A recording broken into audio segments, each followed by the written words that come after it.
এই যে পোকাটা আমরা কানতে, উনি একটা ভালো কাজ করছে, খোঁচাখুচি করে নাই। রায়হান কি ঢুকছে? পোকা ঢুকছে কখন? আজকে না কালকে? কালকে। আপনি নিজে চেষ্টা করছেন ব্যয় করার জন্য? আচ্ছা। রায়হান রাঙামাটি জেনারেল হসপিটালে এসছে, একটা কানে পোকা ঢুকছে, আমরা এটা বের করার চেষ্টা করছি।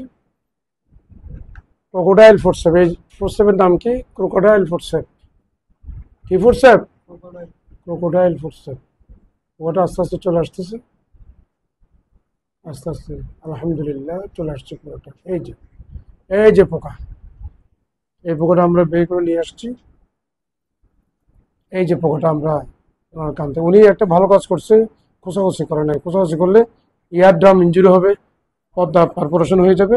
এটা খুব ভালো কাজ করছে উনি। কোনোদিন এদের পোকামাকড় ঢুকলে কি করবেন? তেল দিবেন। কোনো ডাক্তার আগে তেল দিবেন, পানি দেওয়া যাবে না। কি দেওয়া যাবে না? যে কোনো ধরনের তেল, শুধু অলিভ অয়েল না, অলিভ অয়েল, নারকেল তেল, ভালো তেল দিয়ে এটা ডেট মানে মৃত, মরে যাবে, তখন আমরা এটা সাকার দিয়ে অথবা ক্রোকোডাইল ফোর্সেপ দিয়ে কি নিয়ে আসবো। আলহামদুলিল্লাহ।